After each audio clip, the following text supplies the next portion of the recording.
All right. Hello and welcome to Book of the Quarter number 18, which was the book Choose Your Enemies Wisely. So I wanted to start off with like a quote that I really enjoyed to kind of kick off our discussion today, which was, when you choose your enemies wisely, they will help you grow. They will teach you things you wouldn't have learned otherwise. And I thought that was really great. I've always called my enemies my rivals, but um, he calls them the enemies. So, what I'm curious about, and if I can figure out how to get it to work, is I wanted to start off with a quick little poll.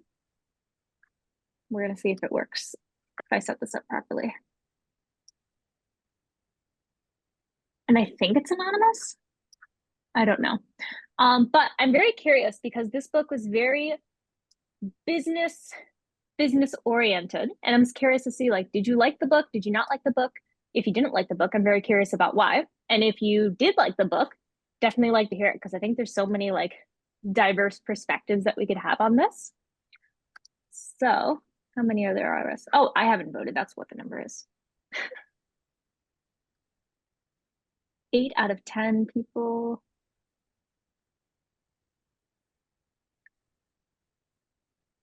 Nice. All right. Are you guys able to see this, or can only I see the poll? We can't see the poll. Well, I I can't don't see see the the poll. poll. I don't see it. Oh, you can't see it. Okay. So only I can see it. It's the first time I've kind of done a poll. I wanted to kind of have No, some no. interaction going on. Yeah, you got to end the poll and then you can share the results. Oh, okay. We're learning here today. Oh, I can share results. Awesome. So you guys can see this? Yes. Excellent. All right. So that's a pretty big 80%, 20%. A very well liked book. And this is good for us to know as well, because like when we're picking book of the quarter, like what do people like and what do people not like, and what are you related to? So 2 people didn't like it, 8 people did like it. So obviously I don't want to like call out people. So I would definitely like to know though, the people who didn't like it, or if there are aspects that you didn't like, even if you did like the overall book. Very curious about what did you think? And this is for anybody who wants to start. For Oh, I myself, can jump in. oh, go Oh, ahead, go dude. ahead, Adam. Oh, No, uh, after you. After I you. really, I thank you, thank you so much. You're my new enemy, Adam. Yeah. Um, my thoughts actually, while it was very business focused, I found a lot of connections in my personal life as well. I used to be in love. I just loved Ruth Bader Ginsburg, and one of her big philosophies was like, anger is a waste of time. Anger just doesn't serve anybody. And as people are starting to know, I've got a fairly laid back approach to things, not to say things aren't urgent, but choosing your enemies wisely is sometimes your own battles that you've had with yourself. And it's not focusing the anger, but it's harnessing the power from it instead of it dragging you down. So I really love the correlation to business and to personal on that front. Thank you, Duke. Adam, you wanted to add M? Yeah, That's it's something. It's similar, but yeah. it's changed my like view on enemies and like finding that drive through emotional kind of feelings. So it's like I always looked at enemies as like my competition, but that's not always the case, right? So, looking at that from like our campaigns, competitors, that kind of purview, it's like it's not always the direct competitor that's the enemy, right? So it's just kind of made me think about it a bit more as I look at things just day to day. I think like Michael, you go. Oh, sorry. yeah, I was gonna say like I think for me like I obviously like the book, but I would say like for me the concept of enemy it didn't resonate at first because I've always been very like introspective, being like it's my fault or it's my win or it's kind of like looking inwardly about what I can do. But I think what the goal of the choosing your enemy wisely is to like kind of strive towards a bar or a target and using that as fuel to like motivate you because sometimes when you're so like self-centered really what that is when you don't have kind of an external motivator you can kind of go down a bit of a dark path when things don't go well when you're like oh it's my fault and then it kind of spirals into this whole like isolating feeling so by having like an external enemy if you will you can kind of like, when things are bad, you can be like, it's their fault. Right? And when things are going well, it's like, well, I could do better, right? So I think what it does is it allows for balance. So I think that's what I think of when I think of enemy. I mean, for me, I agree with whoever said that it's not like necessarily competition. I've never really been focused on like our local competitors because it's like we're Blue Ocean, we're doing our own thing, and we want to be more of a North American and global company. So our enemies are everywhere, right? But I think it's important to choose your enemies wisely. Yeah, I agree with that. And I think the book itself, like Patrick Bet-David, is inviting you to dig deep to find something that really fires you up. He himself, he speaks about emotion a lot. Like if you go to one of his events, he speaks about that a fair bit. It's no surprise that it's in this book. I think it featured in the previous book as well, that he seems to he understands what motivates him, and he's sharing that because he feels as if that's going to work for others as well. And as he said, it's not going to work for everybody. It's only going to work for people who are interested in being hyper motivated, being a killer, as he puts it, and trying to find whatever you can, I think, to stoke that fire and to get you to actually take action, the kind of action that really makes an impact. And I think some of the examples he used was, if you can't find an enemy, because like the first 2 or 3 chapters are just him digging around trying to get us to kind of find an enemy. It's like, still having trouble finding an enemy? This is like chapter 3. Well, consider this, right? So there was a lot of that. And I thought that was quite interesting because I have to say, I wasn't quite, I mean, I grasped the concept. I understand from a sort of a fundamental level what he was getting at, but I was having trouble getting my head around it in a broader sense. So, he's inviting us to think about perhaps an injustice that needs correcting. That's it. Right? Some of us are driven by that. I know, Christina, that might be for you, for example, right? What sort of injustice are you fighting against? What cause are you fighting for? Are you being asked to pick a side? Are you happy to pick a side? All of these things. These are questions, I think, once he started to paint it that way, I started to get a really clear idea about my mission actually, and what could potentially fire me up. So I think the book was quite valuable in that sense. I hope that others that read the book kind of took the same kind of angle from it. Part of the book that I liked was the chapter when he was talking about like taking risk, but just making sure they're calculated risk. I think that's something that we've been doing a lot more with like the innovative strategies and like just thinking outside the box. I think there's a lot more research and thought going behind that now. So I think that was pretty cool. But that like part of the book probably I kind of resonate the most. I know there was like a chapter, I think it was like the second one, about like your self-thoughts, like you're the enemy of like you being your own enemy. I thought that was like a cool chapter for like on the psychological aspect of it. I definitely have like points in my life where I was kind of my worst enemy in that situation. But yeah, overall it was an all right book. Yeah. Carla? Yeah, I'll say I think for me, like I don't like to spend a lot of time thinking in like negative terms. And for some reason for me, like just using the term enemy, like competition, like it just kind of makes me feel super anxious. And I kind of would almost rather turn that into like, you know, like rather than enemy, like what's the North Star? Like what is something that we would rather strive towards, and like who's actually doing it well, and like how can we apply that to ourselves? And so I feel like for myself, I would have appreciated like more of a positivity kind of thing to it. I did find it kind of a little too like cutthroat almost for like my taste personally. I would agree. Like I would Yeah. agree the use of the word like enemy might be a bit extreme, but I think obviously with any book or even like a lot of online content, it's like you kind of use the most exaggerated version of it because you're trying to get clicks and people to buy your book. I think the term like rival or like is kind of more what Ileana said, more appropriate, because really at the end of it, it's proven that fear drives people to take action more than like positivity or a North Star, right? And I think that's just like, at least in my opinion, that's kind of like common more behaviorally, right? And I've seen this through like clients or through coaching people, where it's like there's some people that that respond well to positive reinforcement and others that respond better to negative reinforcement. And I say this being someone that responds better to negative reinforcement. If someone says, "Oh, Riaz, you're doing good," I become complacent. It's like, Riaz, you gotta fucking step up. You're gonna cut that out. Riaz, you gotta fucking step up, right?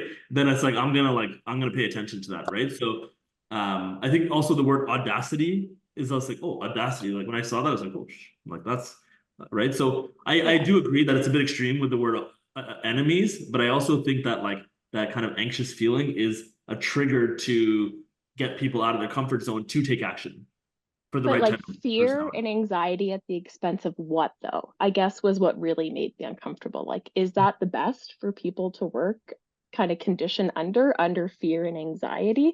Like probably not long term, maybe just short. And yes, you can get your results that way, but I feel like just like it's very short-sighted in that Yeah. respect, I I guess. think it's like, again, I think it's extremes. I think it's like there's degrees of fear. Like, you know, if a client leaves, that sucks, but it's not like my hand got chopped off, right? Or that like I'm gonna die tomorrow or drown or you know what I mean? Like it's so there's like degrees, and I think fear of losing a client can motivate you to do better with a client, right? So so I agree with what you're saying.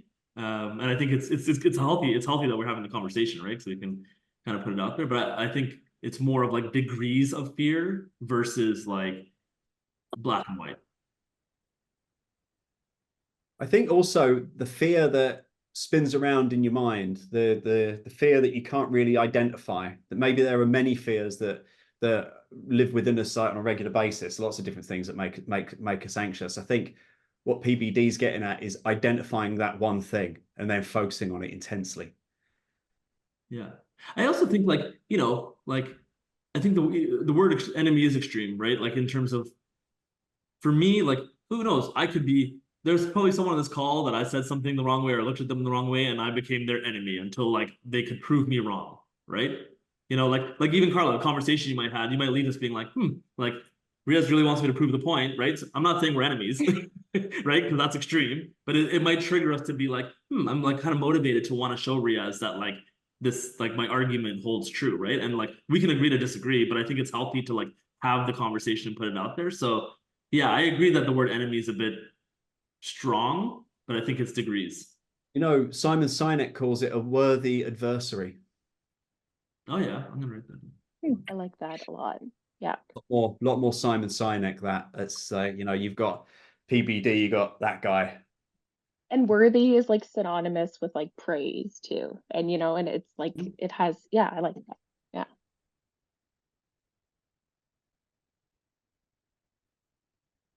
One thing too, I found that, you know, not as strong as enemy, but he did allude back to it, was people who doubt and oppose you. So that might be a good way of picturing it. And that can be a quick moment, Riyadh, like you said, somebody's challenging you or you felt challenged and you want to use that as motivation to surpass that.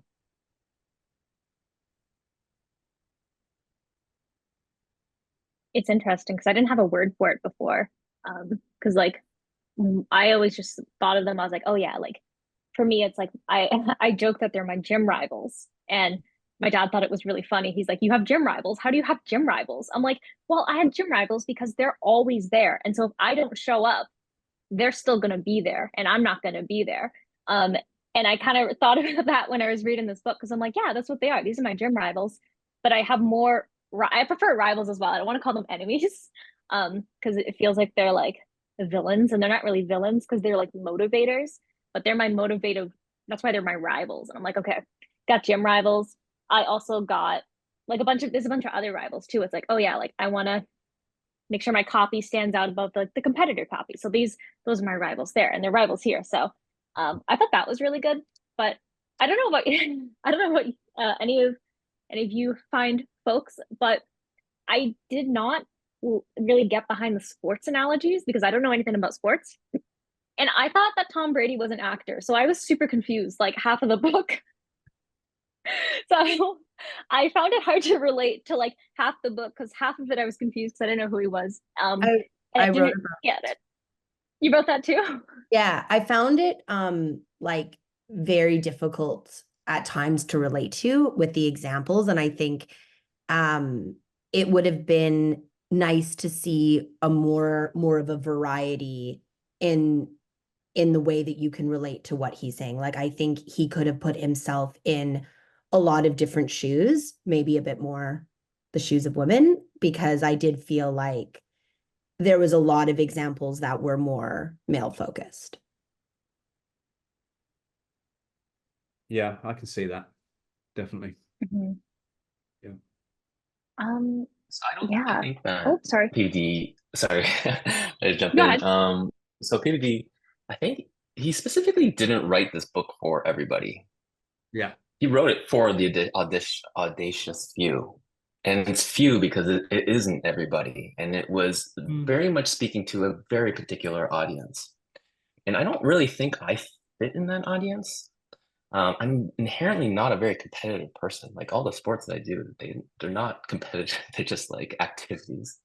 Very So like dangerous. I tend to like, yeah, they're all dangerous. Yeah, I'm just competing against myself. But I did find it fascinating that there is this character that is there and using that to your advantage. I thought that was very strong. And it's like a lesson that's not just necessarily finding that enemy, but I think the idea of just taking something that is negative and turning to a positive and using that to push you, to motivate you, like that makes you get up in the morning. Oh, It yeah. doesn't have to be an enemy. But it can be something that is you feel that's negative in your life that is the thing that pushes you. And that's what I thought was Maybe really like interesting. maybe like the enemy is like mediocrity, right? Or Yeah, some kind of like, not right. because I'm the same way. I'm not like competitive in that way. I'm more like individual sport competitive. So I'm kind of trying to compete against my previous best, right? Yeah, exactly. So I can relate to that. He did say that it's not chicken soup for the soul, this book. Yeah. I had an embarrassing number of those. Yeah. Chicken soup for the soul. Oh yeah. Oh, Oh, like the books. buddy.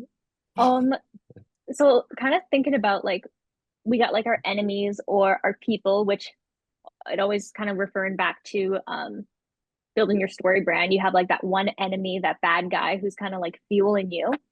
Um, what are some of the insights that any of you have kind of gained in terms of like harnessing your emotions in terms of growth? Because like there's technically there can be some like negative connotations about like, oh, like, you know, emotions maybe like having this like competitive kind of feeling or drive. Maybe some people aren't comfortable in that kind of realm. So I'm curious about like what insights have you learned in terms of like how to use emotions for success? I would say it's a very complex thing, right? And I think it takes a fair bit of self-control to actually channel that into an end product. I like how, to me, I quite liked how this could culminate in a statement, a bold statement, like I will announce that I will do this, that kind of thing. And I quite like that. There are a number of things that I could probably come up with that are bold statements that are almost stated as a matter of fact, which really is significant of a great deal of determination, so I think that I suppose then in that case, if you wanted to take all of this emotional stuff and channel it into one thing, it would be determination. It's just a matter of articulating it properly.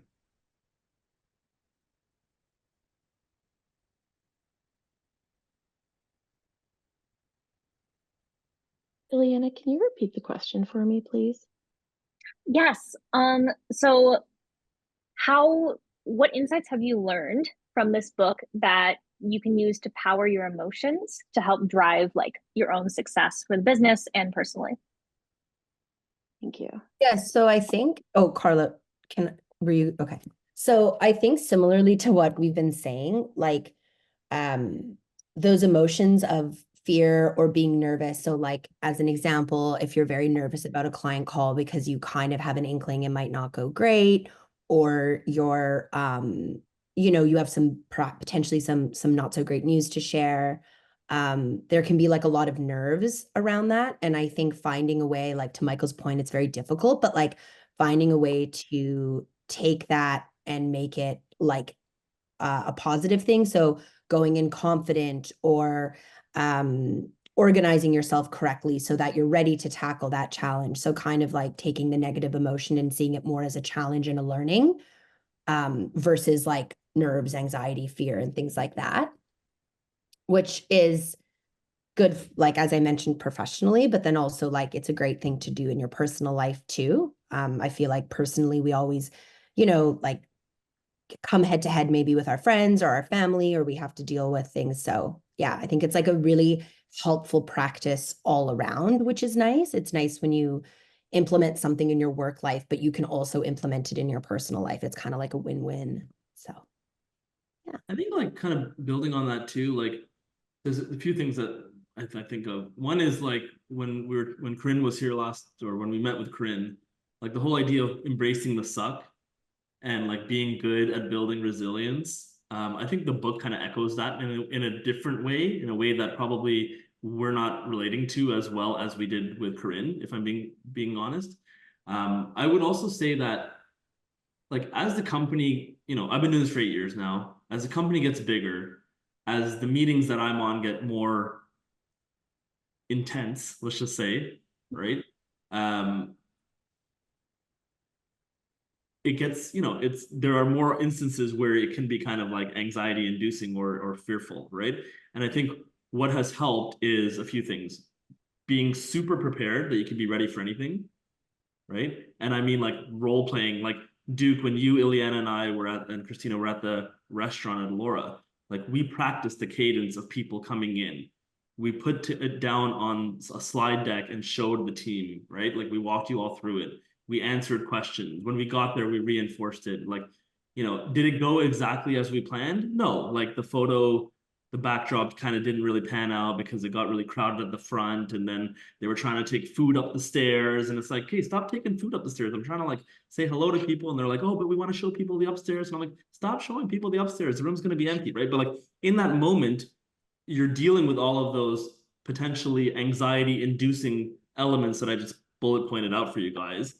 But because you're like, you know what, we have a good plan and it's working out, this is how it's going, right? So nothing's going to go the way that you ever plan, but you can envision it going in and being prepared and knowing that you're resilient. And because you've been through so many tough situations before, you put yourself in uncomfortable situations, you're resilient going in, right?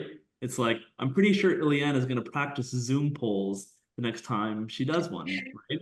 Because she probably wasn't feeling great about it. And we all felt for her, and we're all like, oh, that sucks for her. But now she knows, right? So it's a great lesson, right? So next time you'll be ready. And again, it's not a criticism, right? The polls and Zoom are now your next enemy, your new enemy. They are. But I guess what I'm saying is that we face those situations in our life every day. And I think the more prepared we are for any potential outcome, the less fearful or anxious we are going in, right? Like client call, Christina, the one you were talking about, what you're scared of, I might like not know anything about it and go in and be like, why is Riaz so calm right now? Like he doesn't even know what he's talking about. Like, right? But I'll read the fellow notes. I'll kind of look at the deck and I'll be like, look, I've been here like 1,000 times before. We're gonna be good. We're not saving lives here, right? Yeah. So anyhow, I didn't mean to like drone on there, but that's kind of my take on it. Thank you. I feel It's like actually a really good. Sorry, go ahead. No, you go ahead, Elena. No, you go ahead because I'm about to switch the conversation. Oh, I was gonna say like CSATs, I feel like are built around like the perfect emotional outlet for both the client and like the CE to like receive that information in a way that like the client can feel like they can divulge every complaint under the sun with a person who isn't as emotionally invested in the way that we have it situated. And so it's just like an opportunity to completely tackle all those issues, and then the CE can like read it and like really digest it and have a good think and like yeah, own it and move forward, but like without having to do that directly in front of the client. And I think that's like a beautiful way to harness everybody's emotions, but also like allow them to be like opened up, and we use them for the benefit of everybody. Cool. Great. So definitely curious. You guys got your thinking faces on. If anyone from DP&D has anything to kind of like add on to that, you guys are deep in thought. So, Allison or Khalil, Matthias, any thoughts in terms of the discussion or anything that you wanted to highlight? I wanted to add that as someone who's also not particularly competitive, what I really got from this book was that like emotions can be a really strong motivator and driver. So it's important to be mindful of what makes you emotional.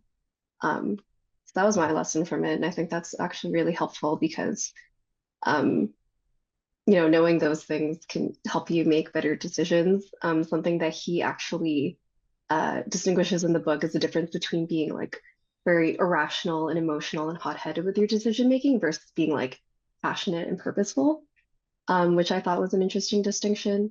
And also something else I noted down was how, unless a plan that you're planning to do is like moving, and it's something that you really care about, you're not going to really follow through on it like 110%, because you have to really like generally like if you really care about something, that's when you're gonna really like follow through on it. So yeah, it reminded me of like when I was planning to do my career switch, like it came from a place of like being deeply unhappy with where I was. And that's what motivated me to like follow through on this like big life change. Um, yeah, That's emotions, great. not Yeah, those necessarily are enemies, but strong feelings. Yeah, and I think you had two really good points in there, like the first one, of course, being like the emotions. What I think, and obviously I don't want to like put words into your mouth, but I think definitely like as women, people are like, oh, you're too emotional, like don't use your emotions. Emotions are like this isn't a good thing. But I really like that the book really kind of encourages like to use those emotions and like have them fuel your fire, and that they're a good thing to have. Um, and like you mentioned, it kind of helped you get into that career path. And then the second just being like that you made like that decision, and I think that that's like it's a cool story as well, about like the success of using your emotions to make that big change. So yeah, thank you for sharing that as well. Yeah, I I think it. oh, Cool. go Sorry. ahead, Cleo. Yeah, I think it has a lot to do with your personality type, like many of the other members have mentioned. Like, um, if you're intrinsically motivated versus like extrinsically motivated, like you have to like, for me, I need a balance of both of those. Like I can be intrinsically motivated with like something like a hobby, like playing guitar or drawing, and that's something that like sustains me. But in work, I feel like competition kind of like lends itself a little bit better for like getting things done. So like that extrinsic motivation, seeing what other people are doing, and kind of like analyzing that like helps me get to that like emotionally charged up state. So like I think in some instances you kind of like have to create that like artificial competition if it's not even there, because someone like me needs that. So I get more driven by that. So you need to like kind of infuse it into yourself if you're like a more intrinsically motivated person. So that's kind of like a takeaway I had just personally. Um, and then I liked another point. It's a little bit different, but it was about like curating your inner circle. I've heard this like time and time again. Like you're the product of like the 5 people you spend time with, and it's something that I've done over the last few years for sure, in like my personal life. And I don't know if I've reaped the benefits of that yet, but I found it like interesting that Patrick Bet David like mentioned that, which was like a little bit more of like a positive spin, whereas like yeah. So I found that interesting as well. I personally like the aggressiveness of this book. Just the word enemy kind of I like that. Maybe because I'm a sci-fi kind of nerd. It kind of creates that like good and evil. Um, doesn't mean that because you're an enemy, they're like the worst thing ever. But I think anything that drives you away from your mission or whatever it is that you're trying to build, at the end of the day, is kind of trying to take it away from you by building their own. And I think you can learn a lot from your enemies, your competitors, whatever word we want to use. How we react to them, when we consume their stuff, or, when we learn about them, their wins, how do we react to that? Like, I feel like that's really important. He talks a lot about the enemy within, I think we can all relate to that. There are things that we know about ourselves that are our enemies and they get in the way, and just learning to get through that. I think it's really important. So yeah, it's kind of my takeaway. Love it. Love it. So with all the great talk of enemies and emotion, there's a lot of great stuff that we've all learned, and Riaz kind of listed out some like bullet points of some great learn-ins, which I'm now stealing as my segue here. For what are some of the top insights from this book that you've learned? Like, for instance, I would say like for me, it was identifying the right enemies and then knowing when to drop them and find new enemies, because you don't want to just be fixated on like your kindergarten bully or who stepped on your shoes that one time. Like, I thought that was interesting. And then harnessing your emotions for growth. And then also like those 5 steps for maintain an organizational culture.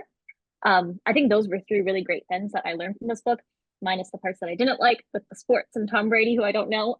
But yeah, what are some of the 3, or it doesn't have to be 3, but what are some insights that you really just it kind of just really spoke to your soul?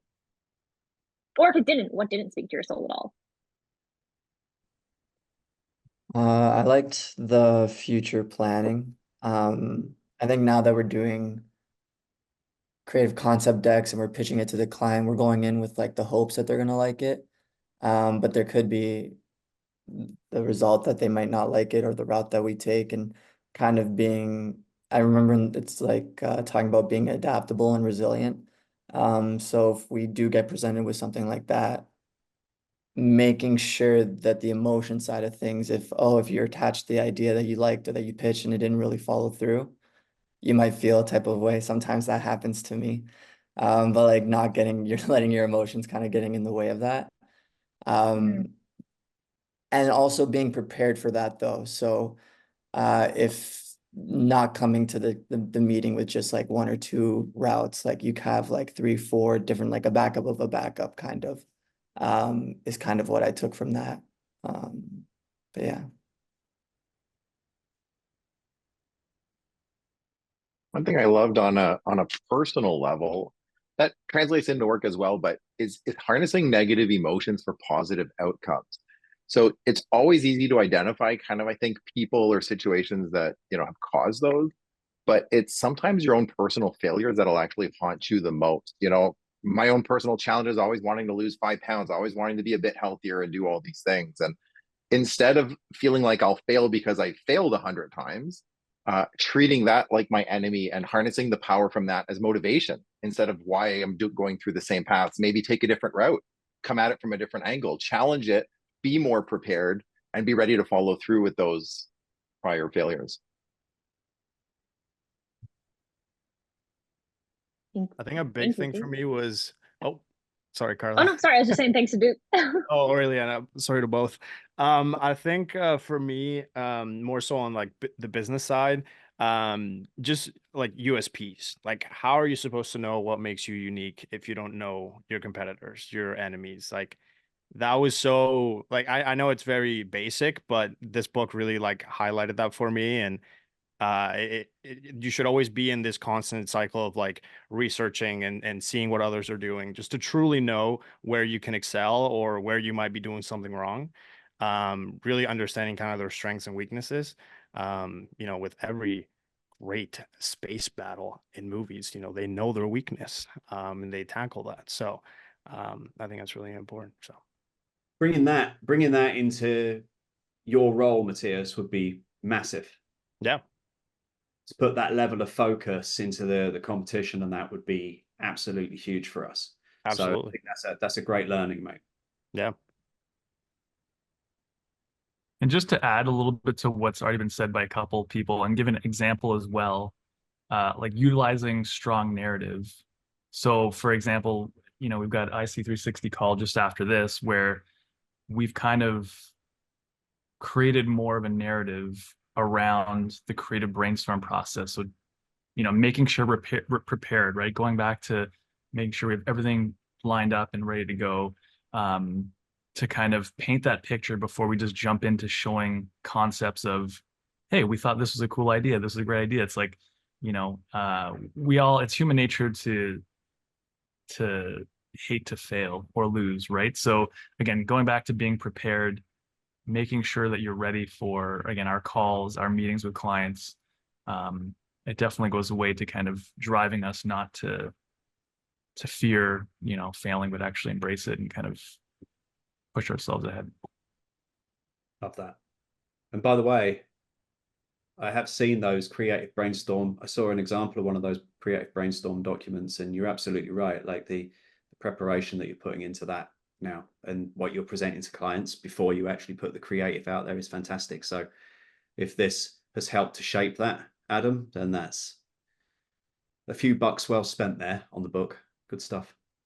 I think for me, the insight for me is more around being intentional about like choosing an enemy. Like I don't mean, yeah, I mean like being intentional about choosing an enemy, going through the process of thinking about it, because if you don't actually do that, you're going to be wasting all your energy hating on like politicians or like sports or athletes or things that are like really inconsequential to your like actual day-to-day, right?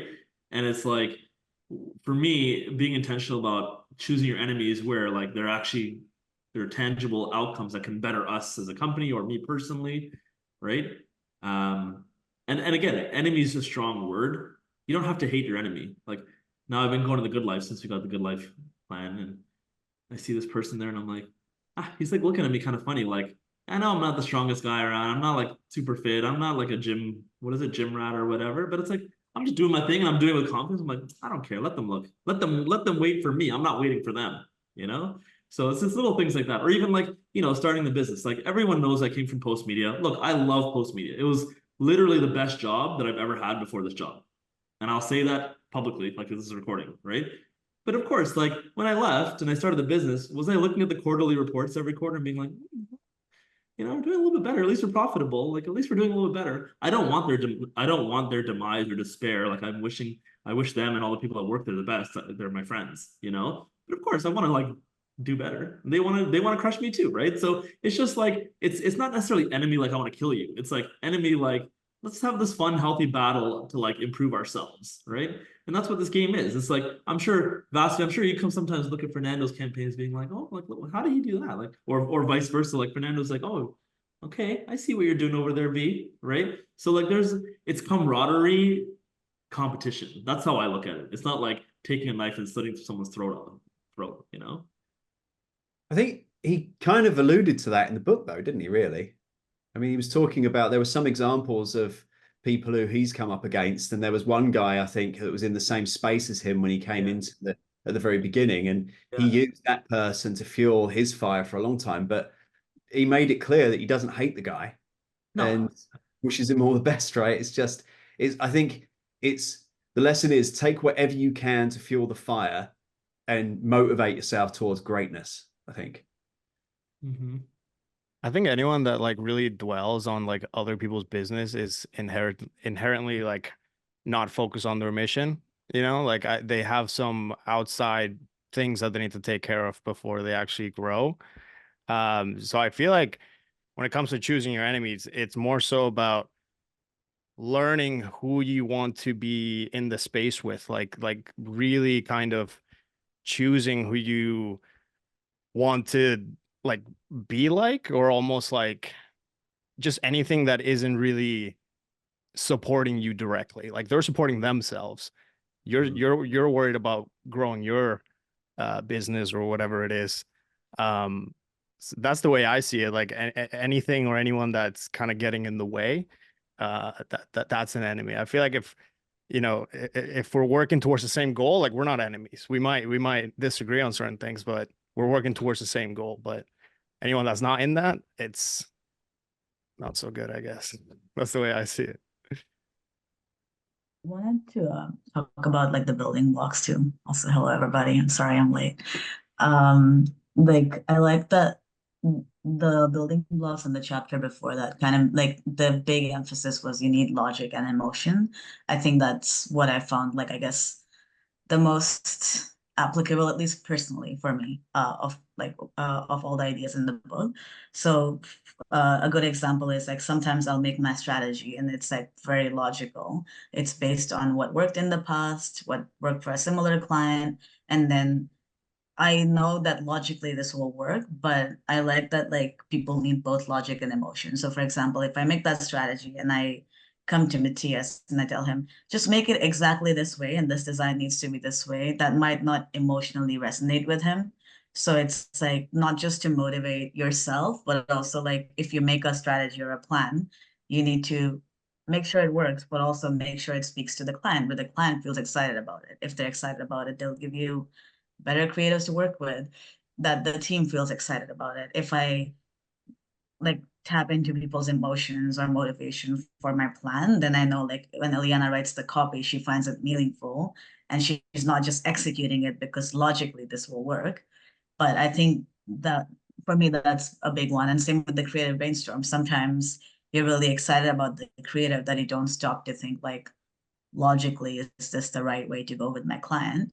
So I think for me, that's going to be a big one where like checking the things that I feel are very emotion driven for does this have logic, and checking things that are very logic driven, does it have emotion, so that it motivates people to like execute the plan. Nice, like that. It's similar to like what Allison was mentioning about like when you're really excited about something, like you get all that motivation to kind of like do it. And so like with the job switch, it's like, oh yeah, like this is some fun stuff I'm excited about. And I'm gonna kind of like pass this over to Roy for a sec because we were actually talking about that this morning. About like how to get really excited. And when you're super excited about something, you can create really great work. And so it's just another like usage of like pulling into those emotions and those building blocks, but also looking at it logically. Yeah, it might come to surprise to you all, but I'm a very logical person. I tend to stay on the side of logic. But I think the way this book encourages balancing like logic and emotion, I thought that was really interesting because I do lean on the logic side more of the empirical data and but yeah, emotion is like a huge component to a lot of things. What motivates us, how to motivate people. So yeah, I'm working on that, being more. I feel like how we use passion too, because passion is. I think I am a passionate person. I feel like I'm less emotional, but I'm like I have a lot of passion. So using passion to motivate myself and also motivate others, I think that's a really key element to this book and like one of the lessons in the book and something that I want to try to do more of.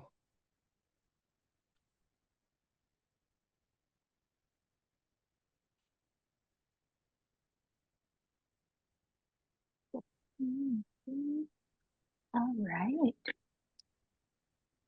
So those were actually all the questions that we had for today. But I'm gonna ask my favorite question that I always ask during interviews with clients, because they get kind of excited about that. And so it's what's something we didn't talk about today that we should have? And what is that kind of like thing that we didn't talk about that we can talk about now? Kind of like rephrase my favorite question to work here, but The one that stands out to me, and we don't have to talk about this for the next 12 minutes, but I think most of us probably disagree with the whole notion of like remote culture not working, remote work not working. So yeah. probably something that we didn't talk about that we probably should have to answer your question. Yeah. I mean, I think that's a good thing to talk about though, right? Because that's so I completely forgot about the part. I like blanked it out because it made me upset. We're just that special, guys. That's it. But I also yeah. it actually inspired me to write in later on in the book, he's actually got a section where he like a process where he asks you to write down the why behind everything. And there's like, why is it different? Why is it needed today? Why hasn't it been invented yet? Why is it hard to copy your idea? Why are you the right person to build it? Why is someone going to buy it? Why will it hit revenue predictions? All of that. Anyway, I somehow managed to go. I think I was on my way to Florida actually. I was on the plane and I just kind of didn't have much to do, so I just worked through that and actually came up with justification for my belief that remote work is actually totally, like, remote culture is totally possible, and why it's important, why it actually gives us quite a unique edge, and why it's actually beneficial to our client base as well. So I thought that was quite interesting because he pointed that out, that it's impossible, it can't be done. And I thought, show you, Patrick. Yeah, there you go. See, we love PBD, but he's now our new enemy for remote work. There you go, Patrick. That's right. New enemy for remote work. The book worked. There you go. No, I think So, Christina or Carla? The only counter for that, though, I guess, is it scalable if we were to grow to like 200 people? Would we be just as a success if it was fully remote? I don't know. So, like, that might be one alternate argument. But, like, with our team, I feel like we crush it from home. but if we for know sure. that, we can plan for that, right? Which is the There exciting you thing, go. right? And Yeah. be prepared for it. Excellent question to ask, actually, Carla. And to be honest, if we had 200 people on the team, we'd probably have someone dedicated to preserve, like a full-time person, probably to preserving the remote culture and making sure to like battle test it all the time. There you go, Ileana. That's your new I future love role. that. We should be Um, writing the next book, though, that we're reviewing on remote culture, and get other companies to read our book for their book of the quarter. All right. A lot of people could learn a lot. Yeah. Yeah, I like that. That's a really nice idea. Riaz writes it, I'll proof it. Roy, Christina, sorry, you guys unmuted for a sec. I didn't have any. Oh, I was just gonna say that I think like when he's talking about remote work too, like we're very unique as well in the sense that like we do all get together and we make the effort to see each other. We make the effort to have events. We now make the effort to even see our clients in person. And through that, we've all developed personal relationships with each other. Like we hang out outside of work and things like that. So I think that that's important to note as well. Like it's not like we're remote and we're never having some of the important contact aspects that he talks about. So it's sort of like we're touching on both in some ways, I feel like too, which is I think, yeah, like I think remote work doesn't work when like you meet the person in real life and they're not at all what you expected. Like I think we've all at some point met each other and we're like, you're exactly what I thought you were going to be. Right. And that's because we're all honest, genuine people who don't like hide ourselves. You know, we keep our cameras on, we don't sugarcoat, there's no like hidden agenda. So when we meet each other in real life, it's like, okay, that's exactly what I thought like Roy was going to be like, you know, there's after the Except initial shock. taller. Yeah, Pardon? just taller Except being taller or shorter. or shorter. That's the whole SAS North thing. You're really tall. You're really small. Wow. Yeah. I've even seen Duke like a million times, and I'm like, oh, he's so tall. And I saw him, and I'm like, oh wait, like you're like my height. Like, That was the craziest one for me, seeing Duke in real life. That one was probably the biggest trip. For me, it was Jackie. Jackie's like mini. Same. I was so happy that I'm no longer the shortest person. Like I just couldn't get over it. I'm like, I'll say hi to Jackie later. I need to celebrate. I also love that like so many like you guys make me feel very tall because I'm like an average height, but like when I stand next to like Alice and Christina and Baspy and Jackie, it's a bit of an ego boost. you know, A little bit. well now they're basically choosing you as their enemy from like Yeah, height. new enemy. They are. But what are they gonna please don't come for my feet. What am I gonna do? Like go get a surgery, Liana? That's what. I like how you're talking about cutting her legs off rather than just wearing shoes that make you taller. No, she wouldn't catch up to my height even with shoes. No, I said I'll get surgery that extends your femur to like make you look taller. Oh, gross. Yeah, so I'm going to share the next book of the quarter. So I'm gonna do that and then I'll pass it to Riaz to It's kind of ironic how we talked about like how like remote culture can work, and then we just went into like an offshoot of like our culture, basically. But anyways, all good. yeah. So my next book of the quarter, which is due at the end of the quarter, is $100 million offers. You're like, wait, did we already read this? No, we didn't. We read $100 million leads, which was the second in the series. So now we're reading it backwards. And why we're reading this book is A, we got really good feedback on this on $100 million leads. And secondly, this is more around messaging, choosing the right audience, like, you know, what compels people to take action, to click on ads and things like that. So this is going to be more around like pricing strategy, messaging, whether a product will work or not for a marketing campaign. I think sometimes like we become a lot better at like not taking on clients where we don't think their product or service can be marketable, you know? So we want to do this because, well, if not now, then when, right, Duke? That's right. You can tell I've seen the video a few times. But yeah, $100 million offers, and Ileana will send out the dates and such, but I'm assuming it's going to be in early Q2 that we revisit and chat and talk about this together. Great. So keep an eye out on your calendars. I'll also send out an invite when the book of the quarter book reports are due and send out some reminders in there. Yeah, and so that's all we have for you today. Awesome. Okay. Cool. Well, thanks so much, any everyone. last thoughts? It was a great conversation, and we will see you on the next call.